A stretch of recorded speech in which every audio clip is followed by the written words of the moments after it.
Ha, bugun men noni haqida emas, balki ichak salomatligi haqida gaplashaman. Odamlar nega kasal bo'ladi va nega qarib boradi? Qiziqyapsizmi? Odamlar kasal bo'lishi va qarish jarayonini olimlar juda uzoq vaqt o'rgangan. Qachondan boshlab o'rgangan deyishingiz mumkin. Iso payg'ambar tugilishidan 460 yil avvaldan boshlab hozirgacha deyarli 2500 yil davomida tadqiqot olib borilgan. 2500 yildan ortiq tadqiqotlar davomida biz bitta umumiy sababni topdik. Bu nima? Bu bor. Barchangiz ichaklarni hazil deb bilasiz, lekin ichaklar siz yeyotgan va ichayotgan barcha ozuqaviy moddalarni hazm qiladi va ozlashtiradi. Nafas olish, his qilish, qon oqishi, yurak urishi va oshqozon harakati kabi barcha metabolik funksiyalar ichak tomonidan boshqariladi. Nafaqat bu, balki inson tanasida mavjud bo'lgan immun hujayralarning 70% dan ortig'i qayerda joylashgan? Bu bozorda. Xo'sh, immunitet tizimining faoliyatini kim boshqaradi? Bu bank. Kasallikning oldini kim oladi va davolaydi? Bu bank. Bu hammasi emas. So'nggi tadqiqotlar shuni ko'rsatadiki, ichak hamma narsani, asablaringizni, ongingizni va hatto his-tuyg'ularingizni boshqaradi. Shuning uchun inson tanasidagi barcha funksiyalarni boshqaradigan va nazorat qiladigan narsa bu ichak bo'lgani uchun barcha kasalliklar qayerdan boshlanadi? Hammasi ichakdan boshlanadi. Bu gap faqat mening fikrim emas, balki miloddan avvalgi 460 yilda tibbiyotning otasi deb atalgan Gippokrat ham shunday degan. Barcha kasalliklarning boshlanishi ichakda. Bu gapni boshqacha talqin qiladigan bo'lsak, agar ichak sog'lom bo'lsa, odam ham sog'lom bo'ladi. Agar ichaklar sog'lom bo'lmasa, odam sog'lom bo'la olmaydi. Sog'lom ichak nima? Inson ichaklarida taxminan 100 trillion bakteriya yashaydi. Lekin agar siz qo'ziqorinni ajratsangiz, u 3 turga bo'linadi. Organizm uchun foydali bo'lgan foydali bakteriyalar, organizm uchun zararli bo'lgan zararli bakteriyalar va biri ham, boshqasi ham bo'lmagan oraliq bakteriyalar mavjud. Ularning aytishicha, ichaklarda 25% foydali bakteriyalar, 15% zararli bakteriyalar va 60% neytral bakteriyalar mavjud bo'lganda muvozanat bo'ladi. Va bu sizning eng sog'lom vaqtingiz. Albatta qiziquvchan odamlar ham bor. Nima uchun bizga zararli bakteriyalar kerak? Immunitetni o'rganish uchun bizga zararli bakteriyalar kerak. Shunday qilib, siz 25 dan 15 gacha bo'lgan ideal nisbatni saqlaganingizda ichaklaringiz sog'lom bo'ladi. Sog'lom ichak qanday ko'rinishga ega? Bu shunday ko'rinadi. Ichak yuzasi xuddi qoplangandek tiniq, shaffof va silliqdir.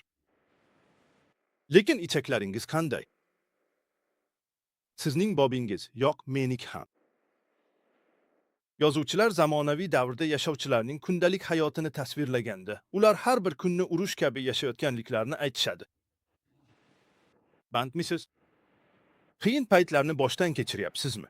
Yo'q, urush ketyapti, shuning uchun vaqtida ovqatlanasizmi? Siz qulay uxlayapsizmi? Men uxlay olmayapman. Shunday qilib, nosog'lom ovqatlanish odatlari, nosog'lom turmush tarzi odatlari. Bunga qo'shimcha ravishda har kuni toplanadigan va yechimi topilmaydigan charchoq va stress tufayli sizning ichagingiz qanday ko'rinishga ega bo'ladi? Mana shunday bo'ladi. Ichakda ko'plab jarohatlar paydo bo'ladi. Bu jarohatlar asta-sekin shib ichkaridan bortib chiqadi. Yana qon ham oqadi. Shuning uchun ichak qizil va gadir-budir bo'lib qoladi. Lekin agar biz bu yaralangan ichakni shundayligicha qoldirsak nima bo'ladi? Yalliglanish paydo bo'ladi va u o'simtaga aylanadi. Oxirida nima bilan borasiz? Saraton kasalligi bor. Koreyada har yili 280 ming yangi saraton kasalligi aniqlanadi. Ulardan ikkinchi eng keng tarqalgani nima? Bu yogon ichak saratoni. Dunyoda qaysi mamlakatda yogon ichak saratoni eng yuqori darajada uchraydi? Mamlakatimizda. Bundan jiddiyroq muammo bor. Ilgari yogon ichak saratoni faqat keksa odamlarda tashxis qo'yilgan. Hozir unday emas. Hozir bolalar juda ko'p achchiq va shor ovqatlarga duch kelishyapti va sog'lom bo'lmagan ovqatlanish odatlari tufayli yogon ichaklari ancha zarar ko'rmoqda. Shuning uchun sizning farzandlaringiz, bizning 2030-yil bolalarimiz yogon ichak saratoniga duch kelishni boshladi. Statistikaga ko'ra, har 2 yilda deyarli 2 baravar ko'paymoqda. Bu statistika nimani anglatadi? Bu faqat siz emas, balki erkak ayol, yosh qari hammasi hozirdan boshlab ichak salomatligiga e'tibor qaratishi kerakligini bildiradi. Ichak salomatligi deyilganida birinchi esga tushadigan so'z nima? Yogurt bakteriyalari. Ular birinchi marta Fransiyada topilgan. Fransiya uzum sharobi bilan mashhur. Sharobni mazali va uzoq saqlashni xohlashgan, lekin vaqt o'tib nordon ta'm paydo bo'lgan. Shuning uchun ishlab chiqaruvchilar qaysi mikroblar sharobni nordon qilyapti deb o'ylashgan. Mana o'shani topdim. Bu sut kislotasi bakteriyalari ekan. Nordon deganda xayolingizga nima keladi? Sirka bu aslida muz holatidagi sirka kislotasidir. Agar uni suyultirsangiz esa oddiygina bo'lgan sirka kislotasi hosil bo'lishi mumkin. Kislota ishlab chiqaradigan qo'ziqor. Shu sababli vinopazlar uchun zararli bo'lgan bu sut kislotasi bakteriyalarni past haroratda pasterizatsiya qilib, butunlay yo'q qilishdi. Vaqt o'tadi. 50 yil o'tib Rossiyada ajoyib bir olim ham sut kislotasi bakteriyalarni kashf qiladi. Men juda yaxshi ko'radigan olim Mechnikovni eshitganmisiz? Mechnikov nimani o'rgangan? Odamlarda qarish va kasalliklarga aniq nima sabab bo'ladi? Biz sababini o'rganib chiqdik. Keyin bu odam bir narsa topdi. Ichaklar sababdir, lekin bu faqat ichaklar bilan bog'liq emas. Ichakdagi zararli bakteriyalar. Bu zararli bakteriyalar toksinlarni chiqarishda davom etgani sababli odamlar kasal bo'lib, azob chekishadi va qariydilar. Shunday qilib, bu odam zararli bakteriyalarni oldirish yo'lini izlamoqda. Qancha qidirsam ham javobni topa olmadim. Zararli bakteriyalarni oldirish uchun odamlarni oldirib bo'lmaydi. Shuning uchun men uzoq umr ko'radigan qishloq qidiryapman. Keyin men javobni Bolgariyada topdim. Bolgariyaning uzoq umr ko'radigan qishlogida yoshi va jinsidan qat'i nazar har bir kishi har kuni yeydigan narsa bor edi. Yogurt.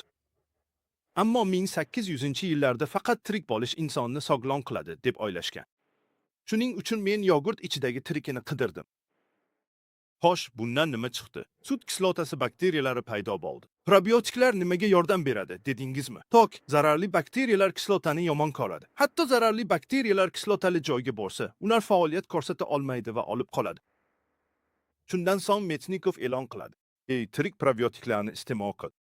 Shunda tirik probiotiklar ishlab chiqaradigan kislota sababli zararli bakteriyalar butunlay oladi. Shuning uchun zararli bakteriyalar toksin chiqara olmaydi. Shuning uchun odam kasal bo'lmaydi va qarimaydi ham. Keyin butun dunyo tirik probiotiklarni iste'mol qilishga urinib aqldan ozdi. Tirik sut kislotasi bakteriyalarni biroz murakkabroq atamalar bilan qanday ta'riflaysiz? Probiotiklar. Tirik sut kislotasi bakteriyalari bo'yicha tadqiqotlar tobora ko'proq olib borilmoqda. Vaqt o'tishi bilan ilm-fan va texnologiya rivojlanib, sut kislotasi bakteriyalari bo'yicha tadqiqotlar olib borilgani sari yangi narsalar aniqlana boshladi. Nima ekan ular? Aniqlanishicha, tirik sut kislotasi bakteriyalarni faqat o'zini emas, boshqa narsalar bilan birga iste'mol qilinsa, ularning samaradorligi ancha oshar ekan. Eng birinchi topilgan narsa nima bo'lgan? Prebiotiklar sut kislotasi bakteriyalari ozuqasini iste'mol qilganda ko'proq kislota ishlab chiqaradi. Natijada zararli bakteriyalar asta-sekin kamayib, nobud bo'ladi. Shunday qilib, odamlar ularni muntazam iste'mol qilishni odat qilishdi. Xo'sh, bu ozuqa ilmiy tilda aynan nima deb atalishini bilasizmi? Buni prebiotiklar deb atashadi. Aqlli odamlar esa unda tirik sut kislotasi bakteriyalari bilan ularning ozuqasini birga iste'mol qilish yaxshi-ku deb o'ylashdi. Shundan so'ng simbiotiklar paydo bo'ldi. Yaqinda shunday narsa topildiki, tirik sut kislotasi bakteriyalarning samaradorligini juda kuchaytirish mumkin ekan. Bu esa olik sut kislotasi bakteriyalari edi. Ular tirikligida ham, olganda ham juda katta foyda ko'rsatadi. Bundan tashqari tirik bakteriyalar ishini ham yaxshilaydi. Olik sut kislotasi bakteriyalarni ilmiy tilda nima deb atashadi? Xo'sh, postbiotiklar, ya'ni olik probiotiklarning odamlar juda minnatdor bo'lgan vazifasi nima? So'nggi paytlarda hayajonlanyapsizmi? Birinchidan, postbiotiklar ichaklarga kirgandan so'ng foydali bakteriyalar uchun oziq-ovqat vazifasini bajaradi. Shunday qilib, foydali bakteriyalar sonini ko'paytiring. Va zararli bakteriyalar haqida gap ketganda, bu muammoga aylanadi. Zararli bakteriyalarni mahkam bog'lab, ularni tanadan tashqariga chiqarib yuboradi. Shu tariqa zararli bakteriyalar tanadan chiqariladi. Shuning uchun foydali bakteriyalar ko'payib, zararli bakteriyalar kamayadi va ichak muvozanati tiklanib, sog'liq yaxshilanadi. Nogironlik ko'p jarohatlarga sabab bo'ladi.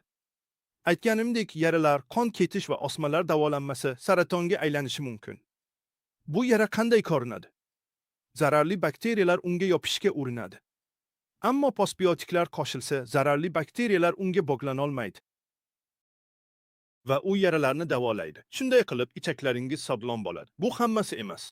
Bu barcha ozuqa moddalarini ozlashtirishga yordam beradi. Bu ovqat hazm qilish va sog'rilishni yaxshilaydi hamda elchi vazifasini kuchaytiradi.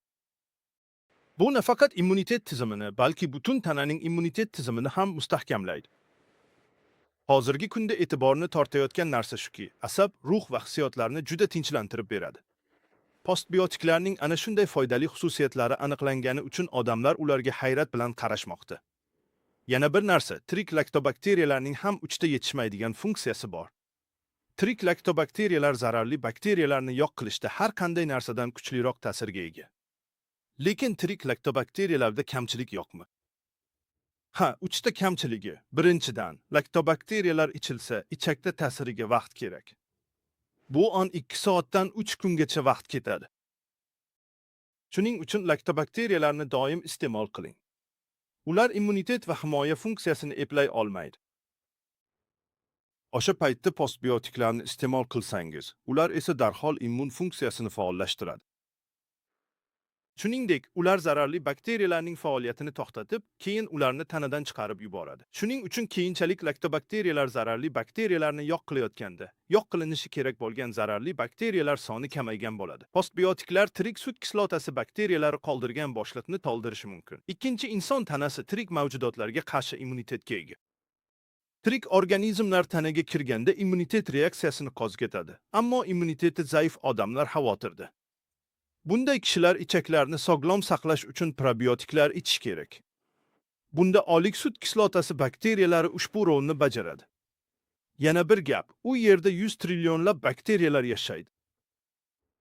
It va chivin zararli bakteriyalarni oldirish uchun tirik moddalarni chiqarib yuborish va joylashish uchun joy topish uchun qattiq kurashishlari kerak. Lekin raqiblar soni juda ko'p.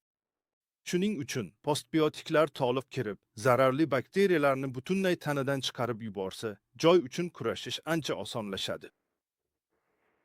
Shunda probiotiklar tezda ichakka joylashib, ko'proq foydali moddalarni tez chiqarib bera oladi. Bu zararli bakteriyalarni tezroq oldirishi mumkin. Boshqacha qilib aytganda, postbiotiklar tirik sut kislotasi bakteriyalarning samaradorligini 10 yoki 100 baravar oshirishda rol o'ynaydi. Barcha olik narsalar postbiotiklar? Yo'q.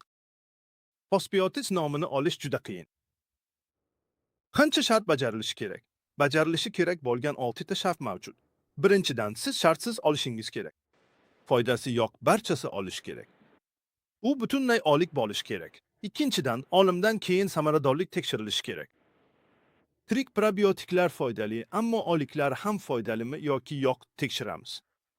Zararli bakteriyalar olgach ham foyda keltirishi mumkin. Avval ularni oldirib, samaradorligini sinaymiz. Agar foydali bo'lsa, postbiotik deb hisoblaymiz.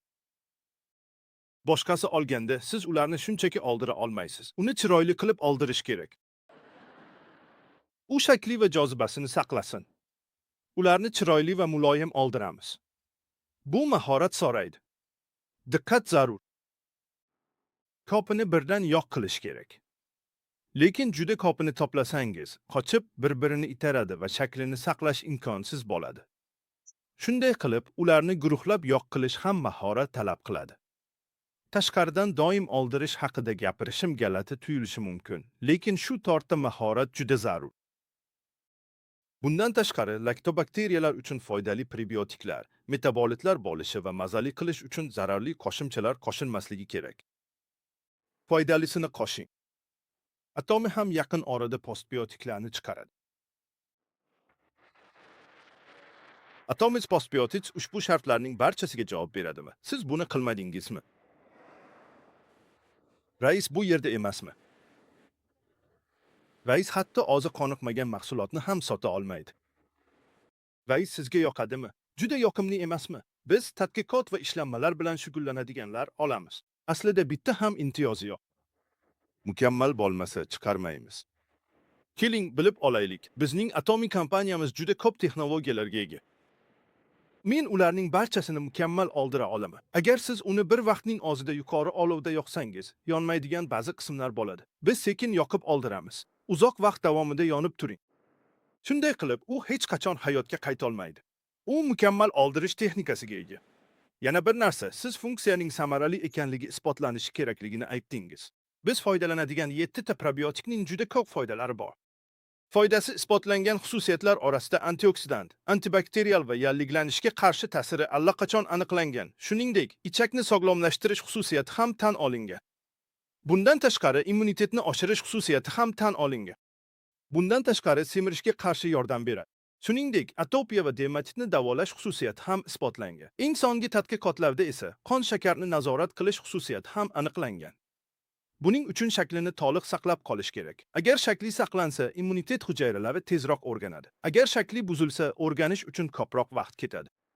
Lekin biz asta-sekin va uzoq vaqt qovurib tayyorlaganimiz uchun shakli yaxshi saqlanadi. Agar siz ulardan ko'pini birdaniga oldirsangiz ham, ularni sekin oldirasiz. Shunda ular buni bilmasdan ham olishadi. Shunday qilib, siz jimgina olishingiz va hali ham yuqori konsentratsiyalarni yaratishingiz mumkin. Bizning har bir probiotik tayoqchamizda 500 milliard probiotik mavjud.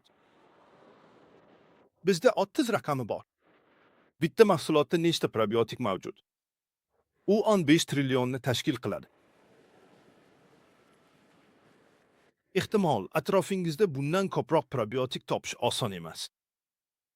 Mahsulotimizda prebiotiklar, probiotiklar ozuqasi ham bor, biroq u boshqa postbiotiklardan farqli. Nega? Probiotiklar ham og'zimdek kichik bo'ladi. Lekin qanchalik foydali bo'lmasin, agar hamburgerni shuncha katta qilib bersangiz, yey olamanmi? Albatta yo'q. Ko'pchilik tashqarida sotiladigan postbiotiklarda probiotik ozuqasi juda katta hajmda taqdim etiladi. Probiotiklar uchun uni yeyish qiyin.